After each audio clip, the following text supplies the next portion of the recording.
stopping now, I am never slowing down. I had a taste, it's in my mouth, and now I wanna take that crown. I will fight for everything, I will fight to reach my dreams. I will die or I'll succeed, to me this life means everything. You want it, then go capture it, need it, then get after it. Bleed because you're passionate, cause talent's just the half of it. I'm sick of being average, I just want a better status. I don't sit back, I attack it, and I'll work until I have it, yeah.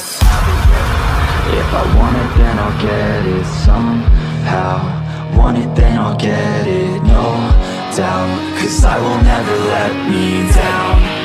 No, I will never let me down.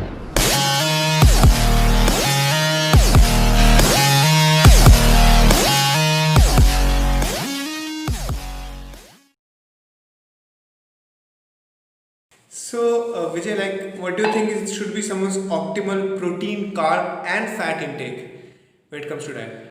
There's nothing called optimal. See, when it comes to optimal, all we can do is keep a baseline, the minimal. Okay, optimal is individualized. It's based on that individual, their goal, what they want to achieve. So I would say is like what I said before: protein 1 gram per pound of body weight, or 1.2 grams per pound of lean body mass. That's standard. Okay. Carbs and fats, you adjust it based on the balanced calories that is left. You can adjust the other macronutrients according to that. On a general rule, okay, on someone who is not, who is just starting out, has no specific, it's going to take time for him obviously to achieve something what he or she wants. So to start with, I would generally suggest is keep protein at anywhere between 1 to 1.2 grams per pound of body weight. Keep your fat to at least 0.5 grams per pound of body weight, and the balanced calories, you just fill it in with carbs. Right. Also, like, there is a popular term called anabolic window, and there are researchers that say that you have to consume a good amount of protein in around 30 minutes post-workout. Some suggest 1 hour and a half, but there is a big limit to it. So, what's your take on like anabolic window? What, according to you, is anabolic window? See, anabolic window exists, okay? But it's just that it's not for 30 minutes, it's for 24 hours. As simple as that. Okay. So chugging down a protein shake right after your workout within 30 minutes, or believing that, oh fuck, I've lost all my gains, that's just bullshit. No, you don't need it. In fact, I don't even have a protein shake post-workout. Never. I eat a freaking solid meal an hour after workout. So most of my clients do that. I generally don't suggest them protein shakes if they are getting optimal amount of protein through their natural food sources. Okay. So what I would generally suggest is like, it's what you eat in a whole day that matters. So post-workout, it's better that if you're going to have a solid meal after an hour, because say when you're working, your blood is still it's flushed into your muscles. So when you're going to eat, digestion happens. So you need the blood around your gut. So you let it settle down. So 1 hour post-workout, having a solid meal with a highly bioavailable source of protein like eggs, or even chicken for that matter, or fish, is good, easily digestible, along with a good source of carbs. Anything would do. Anything, right from rice to anything would do, potatoes, stuffs like that. If by chance you are having any digestive issues, eating a solid meal post-workout, like an hour, then you take a protein shake with some sort of carbs. And you don't need to eat it within 30 minutes. Even have like an hour is fine. See, the whole concept is when you eat before your workout matters a lot. So generally you eat say 5 meals a day. That's optimal. Anywhere between 4 and 6 meals are fine. Okay, 6 is not necessary, and 4 is a little bit okay, but 5 is fine. So if you're going to consider that, you got to let us space it out. So you eat every 3.5 hours. If you're going to space it out to every 3.5 hours, so you eat an hour before your workout. Now, for example, you're working out for 1 hour, so that's 2 hours. So after your workout, after an hour after your workout, if you're going to have your meal, so that's like from your previous meal to your pre-workout meal to your post-workout meal, there's a 3 hours gap. Whereas if your workout is going to last for 90 minutes, then you might consider having a protein shake. See, 90 minutes is the real workout. I don't count the ass times that you spent on the gym, sitting on the bench and texting your girlfriend or something. No, not that. We are talking about real workouts lasting for 90 minutes. Then you might want to take a protein shake, maybe like 30 to 45 minutes post-workout. If the pre-workout meal to the post-workout meal, the duration is going more than 4 hours. It's as simple as that. So it doesn't depend on, it all depends on the timing of your pre-workout meal. So 90% of us, to be very honest, 99% of us are not going to train more than 90 minutes. No. Okay. So a solid meal is more than enough. So Anabolic window exists, but it's for 24 hours. So coming on to this point also, like in the recent times, BCAA, EAAs have been in a lot of name. So do you think that having an intra workout is pretty necessary if you want to like have the maximum out of your workouts? BCAAs, EAAs. No. Simple.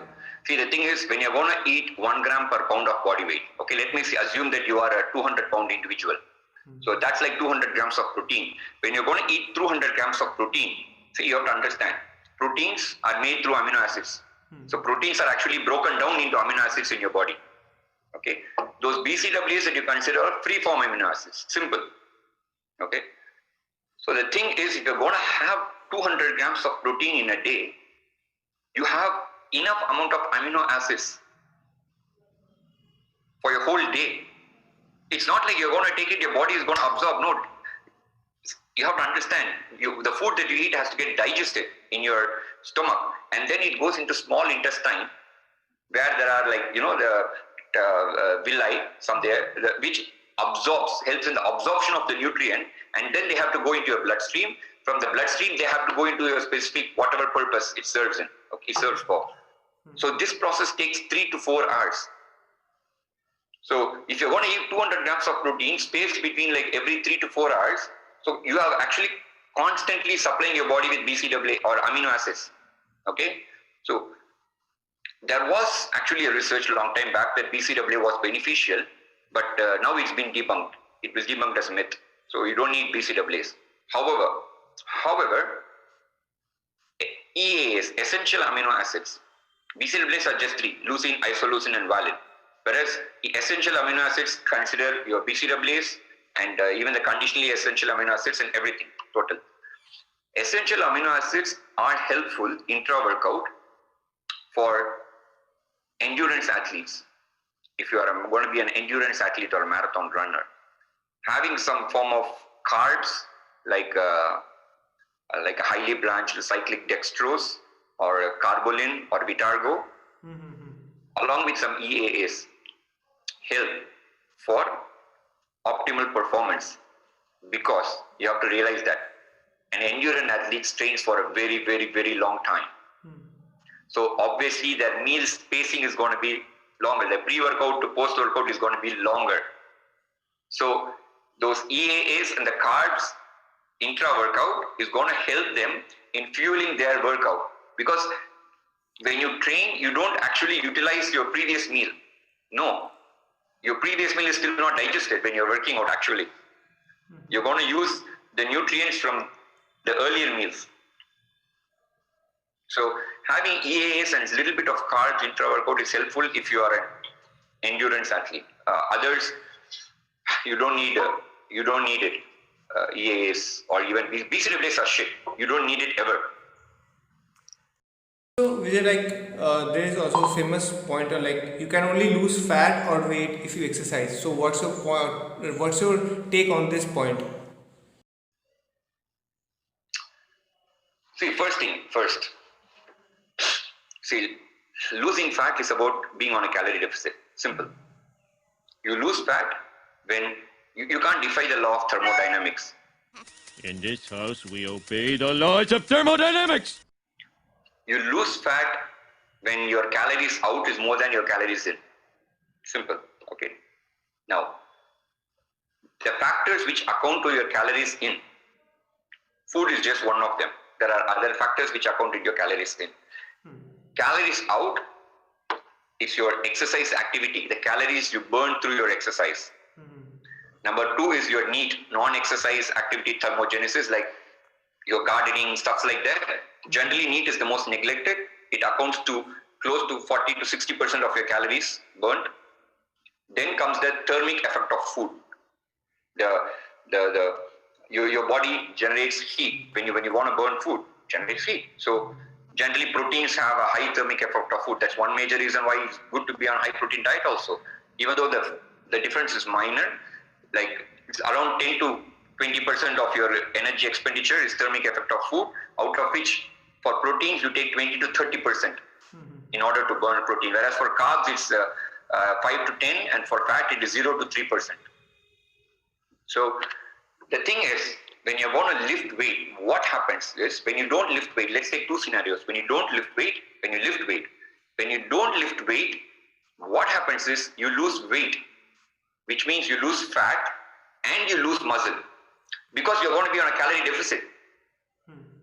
Whereas when you lift weight, what happens is, and you're going to be on high protein, first thing is you preserve your muscle and you can even build muscle on deficit, okay?